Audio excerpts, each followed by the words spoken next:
You're listening to the Emotional Abuse Recovery Podcast, episode number 58. So, welcome back to the podcast today. What I want to be sharing with you is something called metacognition. And if you haven't heard of this, essentially it refers to the awareness and understanding of your personal thought processes.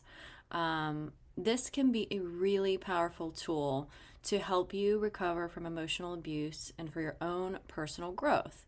So the reason I wanted to bring this up today is because I've been noticing that a lot of people really are hard on themselves and really judge the way that they think even. And when that happens, we end up sort of dismissing our thoughts, and we can't be aware of the things that are happening inside of our head if we are judging those things and then dismissing them and not inspecting them. So we're going to dive a little bit deeper into this. So stay tuned, because if you've not heard of this before, I think it's going to be a really key piece to helping you understand yourself for your own emotional abuse recovery. Welcome to the Emotional Abuse Recovery Podcast, a podcast specifically designed to help you heal after a toxic or narcissistic relationship. This podcast teaches you to use your subconscious mind to go from feeling stuck to set free.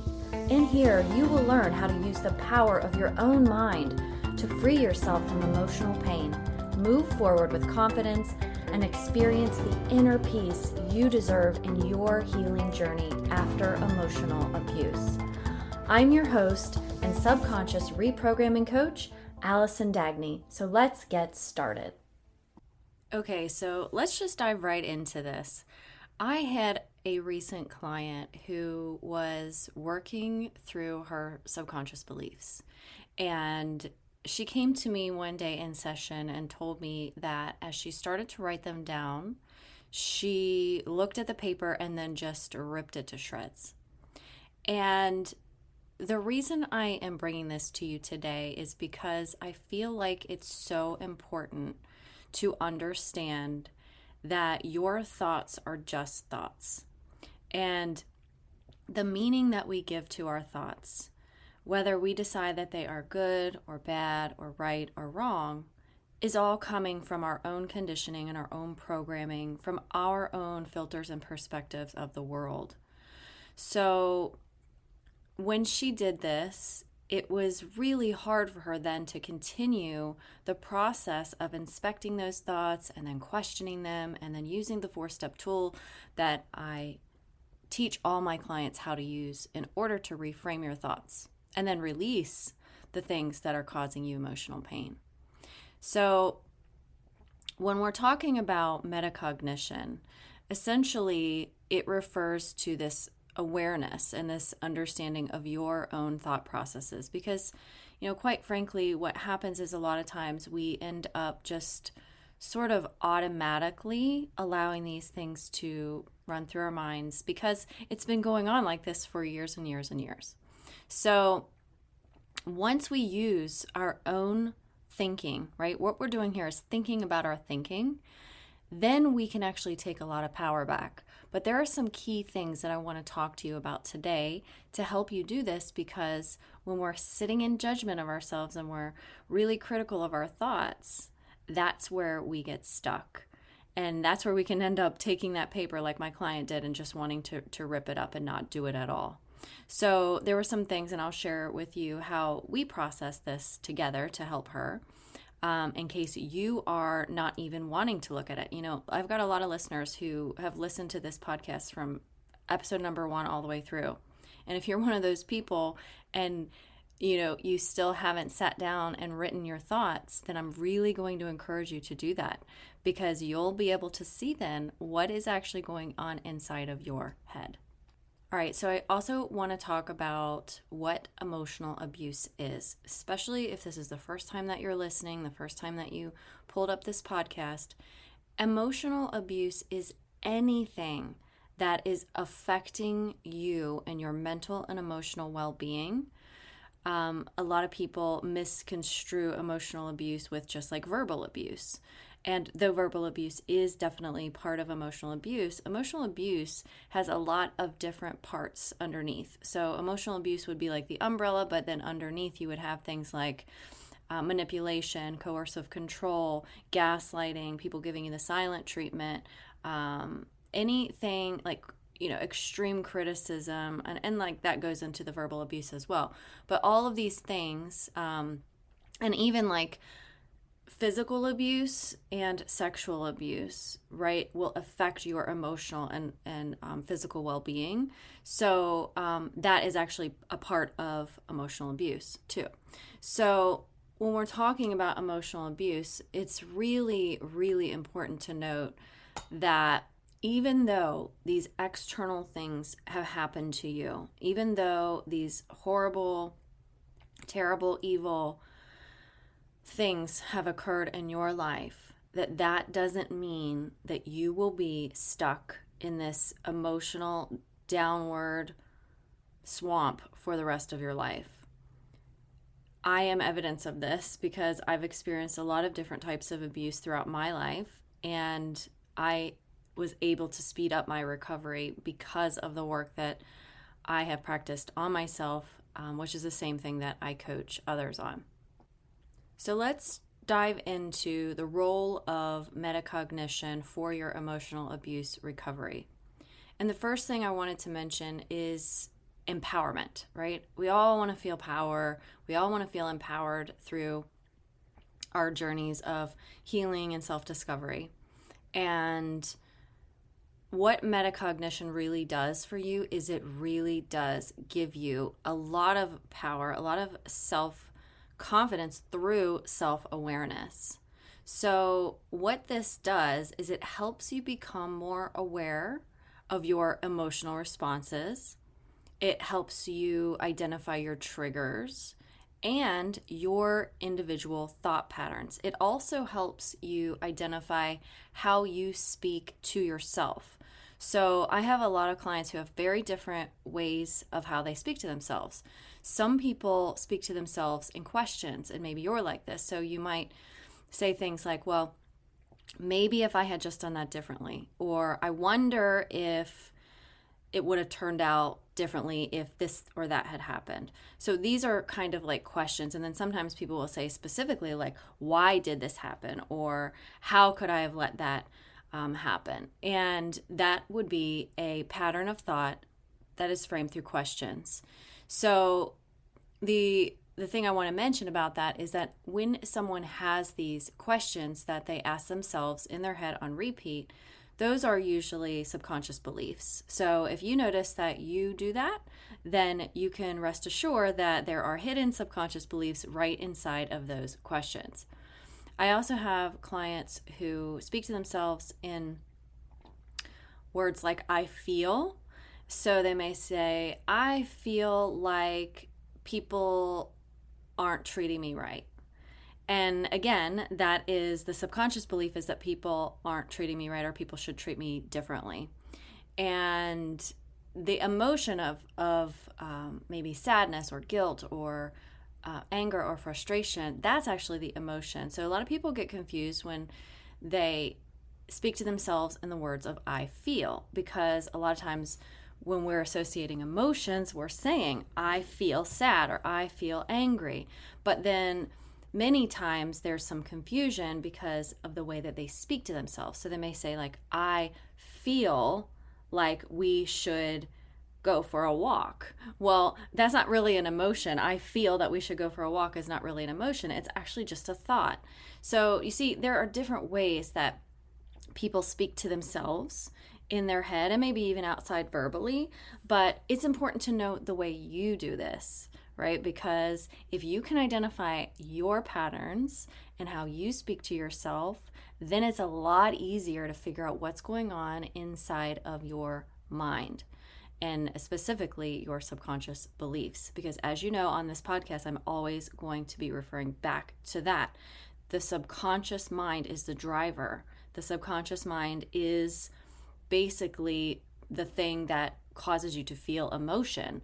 It is the beliefs and the thoughts that you have in your head that create those emotions, which then drive your behaviors. So let's talk a little bit about breaking this cycle of emotional abuse, because metacognition can actually really help break this cycle. And why is because it allows you to recognize any harmful thought patterns, and then you can make choices to respond differently. So when I say harmful thought patterns, some people have very harmful thought patterns, and maybe you're one of these people, but let's say that you repeat things in your head like, I'm so stupid, or I'm an idiot, or I'll never do anything right, or I can't excel in life. The things that you are saying to yourself in these types of ways are harmful. And the reason why is because you're keeping yourself on this repetitive pattern of basically hurting yourself. You're telling yourself the things that you would probably think were emotional abuse if other people said to you. So like if a friend said to you, you're so stupid, or you can't do anything right? That is considered verbal abuse and emotional abuse. And when we take on these harmful thought patterns for ourselves, even though they may have originated from somewhere else, that continues this harm, and it continues to keep us stuck in these patterns where we can't get out of this cycle of emotional abuse.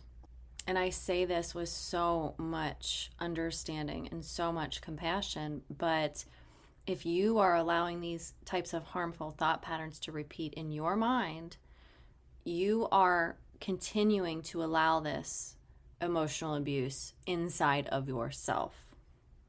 So it's time to change the stories that we tell ourselves. It's time to break these cycles, and it's time to be aware of how we speak to ourselves, the patterns, the responses, the triggers. All of these things are so important because nobody can do this but us. Like we can't just go to a therapist and have them, fix it. And you can't even come to me and have me fix it. I'm not going to fix it. I'm going to help you. I'm going to facilitate the process. I'm going to teach you the tools, and then you will practice. You will rewire your own subconscious mind so that these types of thought patterns get changed, and the things that you think about yourself and the beliefs that you have that are keeping you in this very harmful state actually start to change, and then you create a new automatic.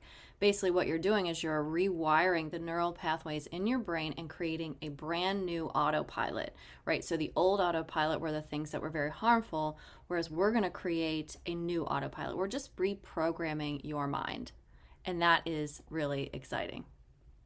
So if we can break these cycles, we can start to really use metacognition and awareness to recognize these thought patterns and how we respond and all of that. Then what this does, it allows us to make conscious choices to respond differently, because most of the time our reactions are unconscious or subconscious.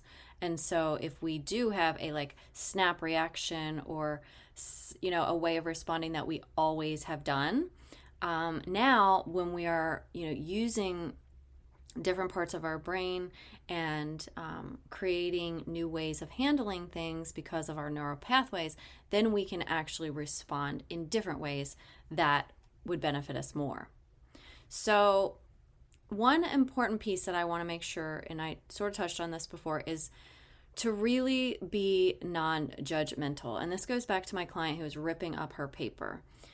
Cultivating curiosity is so key when we are trying to heal from emotional abuse, okay? So what you're going to do here is practice observing your thoughts and emotions with curiosity instead of judgment. It's really as simple as that.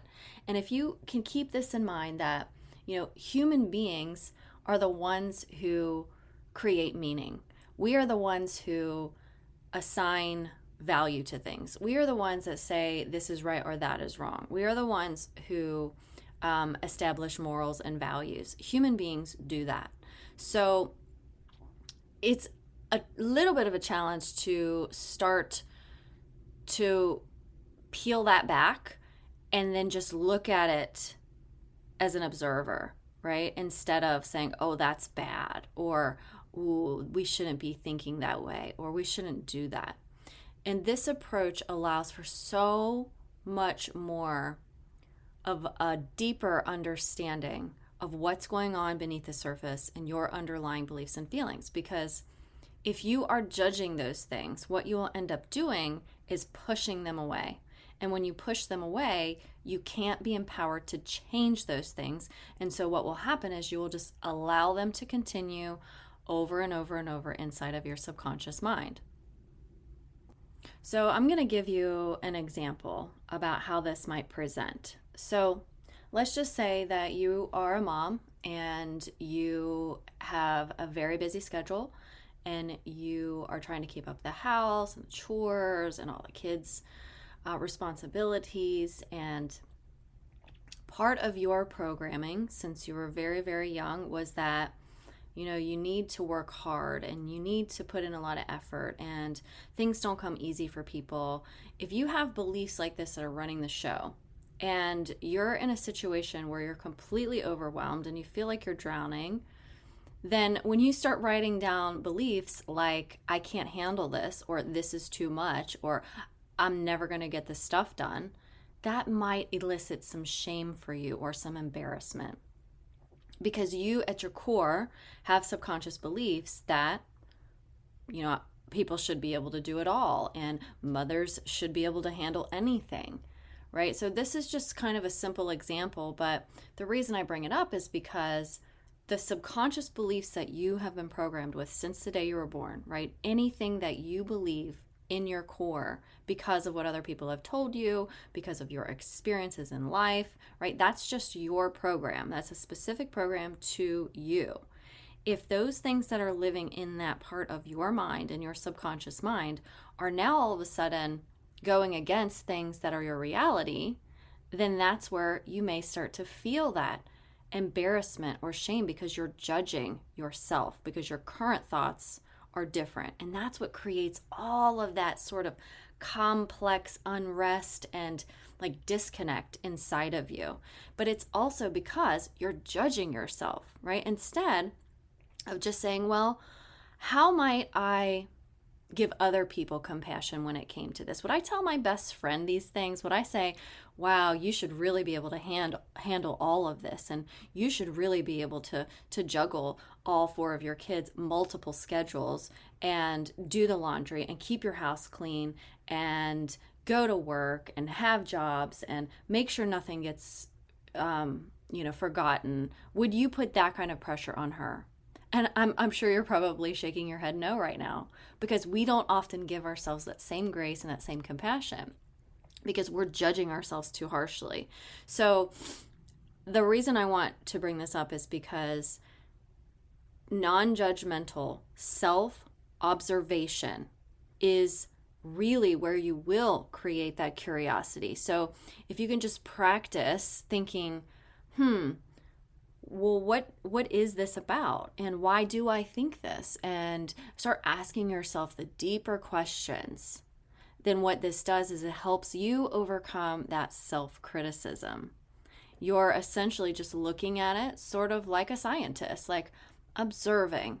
Like scientists go out in the wild and they observe animals, or they observe behaviors, or they observe how things behave under microscopes, or whatever that might be, right? That's what the kind of role that we need to take for our own mental processes. This part that I'm talking about of metacognition, it's just being aware without judgment. And it's so important because we can't heal when we're judging ourselves. We are doing the exact same thing to ourselves that other people have done to us throughout our lives if we are continuing to judge. We really got to treat ourselves with kindness and compassion during the recovery process.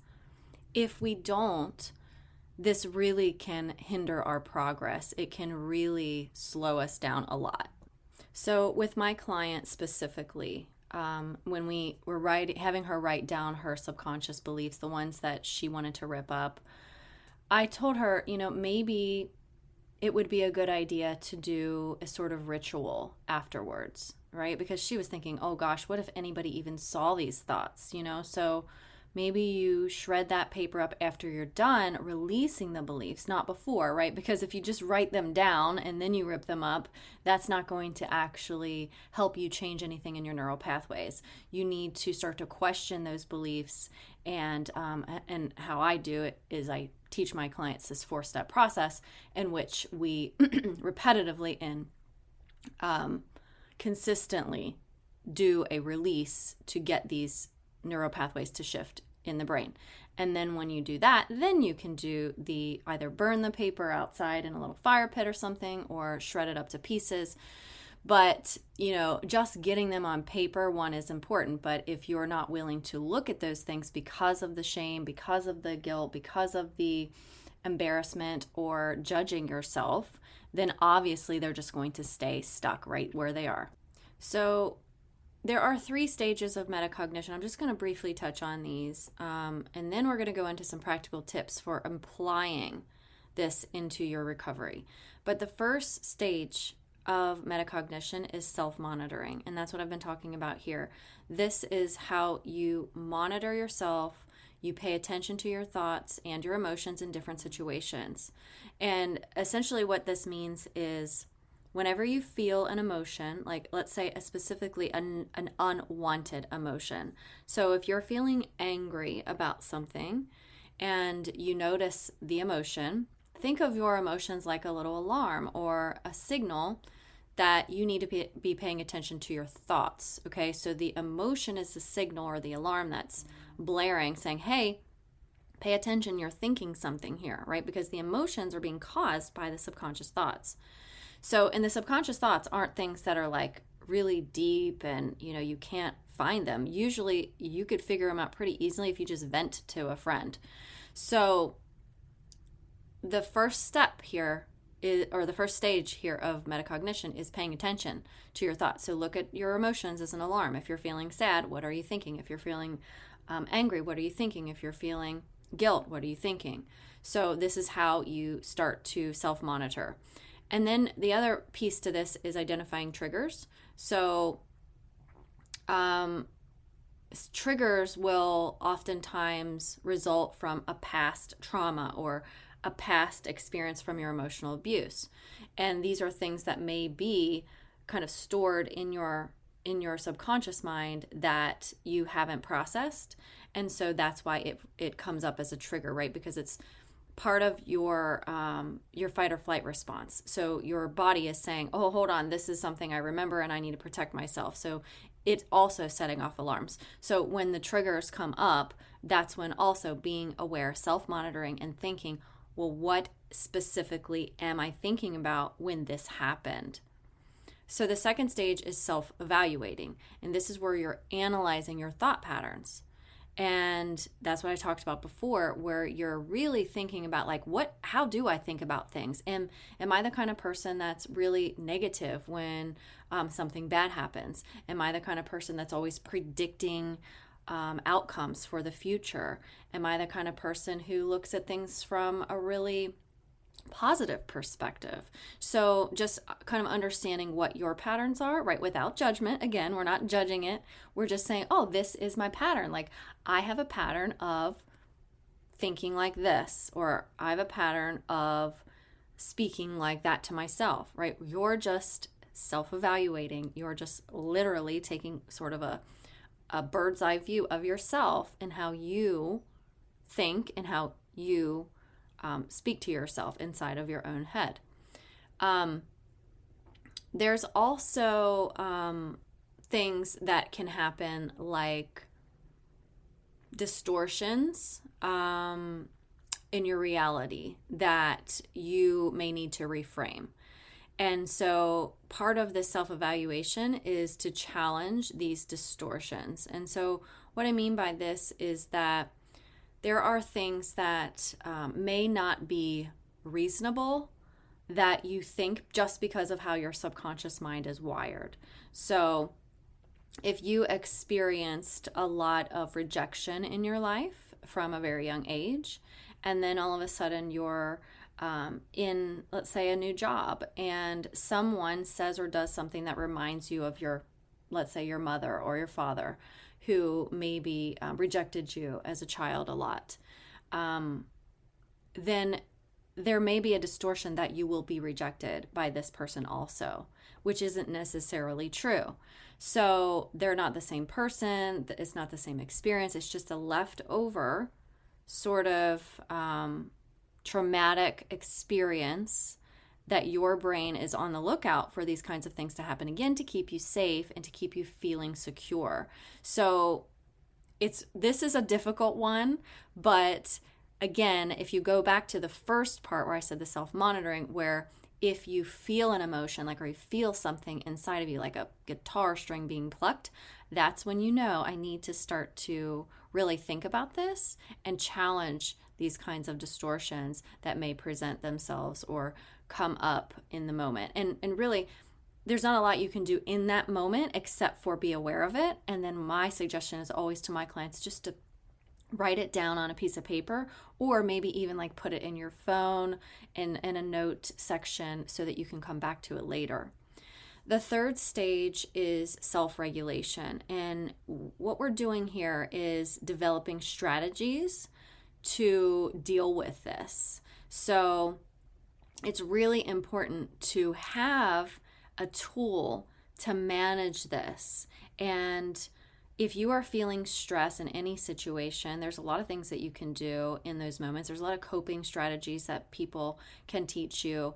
That's not what I'm going to be here talking about today, but it is important to know that those things exist, like somatic, and somatic means body. So any sort of bodily releases that you can do to make sure that emotions don't get stuck inside of you. This may be like hugging yourself really tightly, or doing different types of techniques of touch or physical activity, or jumping or swaying. There's different things that you can do. You can also do breathing techniques, and there's writing and journaling and things like that. You can do lots of different things to help you manage it in the moment as well as during the process of recovery. And, obviously, I'm going to encourage you, if you're already seeing a therapist or a counselor of some sort who specializes in emotional abuse, to keep doing that, because, we'll get a lot of revelations and a lot of realizations from, getting our emotions out and talking about things. So it is important to tell your story, and I'm a big proponent of that, as you already know. So, if you have a coach or someone like that, just make sure that that person is skilled in helping people deal with trauma, or that they're trauma informed, or that they understand really the nervous system and how these things present themselves. So those are just the 3 stages of metacognition, but I want to go into some practical tips to apply this for your emotional abuse recovery. And the first thing is just mindfulness practices. And there are different things that you can do. And the number one thing that I will recommend is to stay present, to be in the present moment. And really being in the present moment keeps you from allowing your brain to go to the future and to start predicting, doomsday scenarios or all these horrible things that could happen. And also it keeps you from pulling back to the past. Well, it happened before, so it's going to happen again, right? Those kinds of things. So being in the present moment, and I have a podcast episode on this as well, so you may want to go back and listen to that one if you really struggle with being present, because it will help you as well. But being mindful, again, is number one, and staying in the present moment. This will help you become non-reactive. It will help you when you experience triggers, to really think about what those are, because remember, we are thinking about our thinking here, and that is so important. Another thing that you can do is journaling. Journaling slows down the subconscious mind. It literally, I don't know if you could remember thinking like when something was going on in your life and you were just overly thinking about it. You're just thinking, and the thoughts just fly through. We've got about 60 to 70,000 thoughts every single day, and 80% of them are the same thoughts as we had yesterday. So that really speaks volumes. So what we really need to do is get these thoughts out on paper, right? Even just talking about them, a lot of times, venting makes you feel better, but journaling is really where you get the insight, is really where you get the revelations, because you're tapping into your subconscious mind and you're slowing everything down, and then you're putting it on paper. This helps you to reflect on yourself, your situations. It helps you track your progress, and it can help you create more of this metacognition in your life for your recovery. The other thing to kind of incorporate is patience and persistence. Being patient with yourself is a way to show yourself love. And if you think about, let's say, like a child who's learning to do something new, like ride a bike, or I don't know, learn to spell or write or whatever that might be. We are very patient with them because we know that they've never done it before. Let's talk about maybe a 2-year-old who's learning how to use a fork. Like they don't have the skills yet. And this is the same with us. We do not have the skills. If we have not been practicing this, and we don't know how to do it, and this is very new, we need to be patient with ourselves, because this is what allows us more self-love, more compassion, and also to become that kind of non-judgmental person for ourselves, right? We wouldn't be judging the child who's learning to eat with a fork and say, oh gosh, you're terrible at that, and look how awful you are, and you're not even holding it right? No, we're like, it's okay, keep going, just keep practicing, because we know the end result is, in a few years, that child's going to be perfectly fine using that fork. So recovering from emotional abuse is a process, right? And practicing this stuff requires patience. And the persistence part is not giving up, essentially, right? So instead of just looking at your thoughts that you wrote on paper and just throwing it away and crumpling it up or ripping it up and saying, I can't do this, well, what is something that you've ever done before that you thought you couldn't do, but you did, and you mastered it, right? So even the thought that like, I can't do this, or healing is too hard, or this is impossible, right? These are just subconscious beliefs that you have also. So it's just starting to challenge yourself, like you're being your own best friend. Like, yes, you can do this, because look at what you did when you were at that job and they gave you this a massive responsibility and you didn't think you could handle it, and you did, and you crushed it, and you came out on top, right? So you're just showing your mind that what you're thinking in the moment is maybe not even necessarily true, and that there are proofs and evidence that you can show your mind to help you maintain that persistence. All right, so let's recap. So the role of metacognition to recover from emotional abuse is really just focusing on self-awareness and non-judgmental observation of you. And the 3 stages are self-monitoring, self-evaluating, and then self-regulating. And all of these things are very possible to do, and you can do it very simply with just a little bit of effort and practice on your part. I really want to encourage you to be compassionate to yourself, be kind to yourself, be gentle, and remember that healing, recovery from emotional abuse is possible when you put this stuff into practice, right? Healing and emotional abuse recovery doesn't just happen over time without any work, right? If that were possible, then we'd all be healed by now. What we need to remember is that it's the practice that we do to get better, just like that little child with the fork. The more we practice it, the better that we get. If you would like help with this on your journey, if you are struggling to be that compassionate person for yourself, if you are struggling to even uncover your subconscious beliefs, That's where someone like me comes in, because I am trained to facilitate this.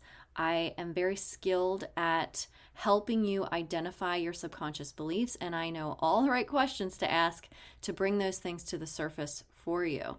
So if you want to know a little bit more, you can go straight out to my website at www.whentearsleavescars.com. Or if it's easier for you, or you want more one-on-one information, you can just send me a message on Instagram or Facebook, and we can just set up a quick chat and see if this is something that aligns with your recovery needs. Thank you so much for being here, and I'll talk to you next week. Thank you for being here with me today in the Emotional Abuse Recovery Podcast. I hope you found value here with me. If this podcast episode was helpful to you, I'd love for you to hit subscribe and leave me a review.